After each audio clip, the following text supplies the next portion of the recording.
Tonight we'll be preparing an elevated play on chicken and waffles. These simple ingredients, we're going to turn our chicken and waffles into a gourmet dinner. Scallions for our garnish. Peppers, onion, and garlic that we're going to saute.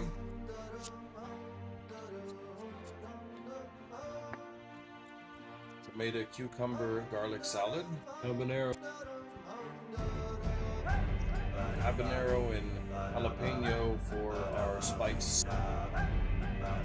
Cooling avocado. For this particular dish that we're doing, I kind of want a little crunch to these vegetables, so I'm not going to cook them all the way through. Now we got them frying up. Ordinary freezer waffles.